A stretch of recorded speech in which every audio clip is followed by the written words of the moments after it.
is staghorn sumac, roast typhina, and these are, yeah, that's fine, like that. But we're cutting these actually to thin this grove. We're going to let the others live, and I'll cut these down to the ground level later. But we're going to use the inner bark here, which is what I have there, and save that.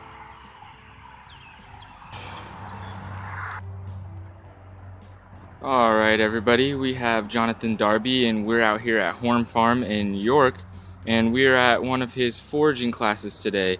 And I just wanted to ask him a few questions about foraging for the population that doesn't know much.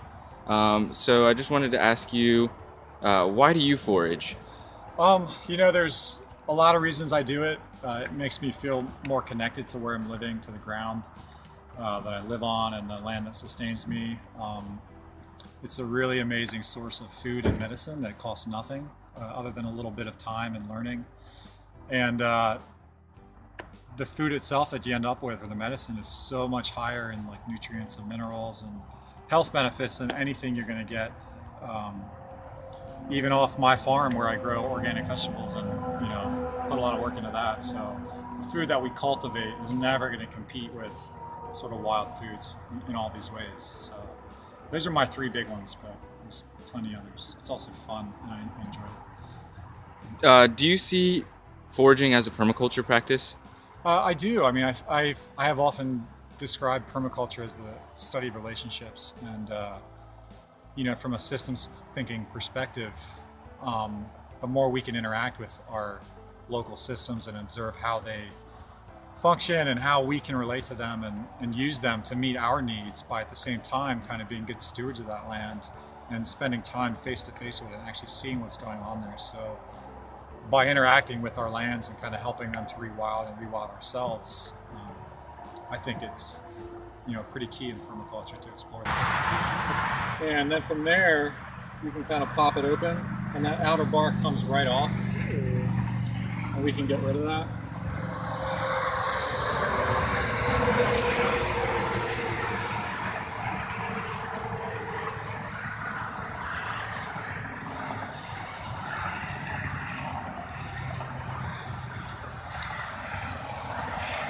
And you can see it's kind of bright green, that inner bark, which is what we want. Sometimes if you're harvesting this in the middle of the winter, it'll be white because it's kind of dried up for the winter, but you can still take it then. And that's the nice thing about this, is you can do this any time of year. And then from there, you can see even that inner bark is kind of peeling out, and that's what we want.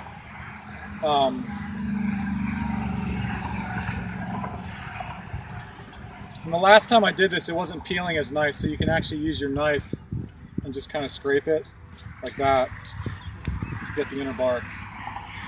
So we want to keep that, is what we're looking for. And how long have you been foraging? I've been foraging for a little over 10 years, maybe 15, but maybe in the last 10 pretty seriously. And you know, I'm learning new things every year, so I still see myself as a beginner at this point. Do you have any tips or anything you'd like to say for somebody that is beginning their adventure into foraging? Start slow and be easy on yourself. It can be very frustrating to try to learn all these new things, and just pick a couple that are easy and just start using them. And just do it, and you know, look for others that know this kind of thing, that you can rely on them, you know, face to face, and you know, just make use of all the resources you have. But just do it, really. Awesome. Well, if somebody wants to find out more information about you or your farm, where could they go, or where should they look? You can find me on Facebook. My farm is called Sterling Farm, and I also work for the Horn Farm Center. So you can look up either of those places online. My email address is sterlingfarmproduce@gmail.com, and always looking to make connections with folks. So yeah, hit me up. All right. Anything else you want to say before I end this interview? No, just thanks for being here, and keep doing what you do. Thank you. Take it home and dehydrate it, and then you'll get it back at the end of the class in dried form for use.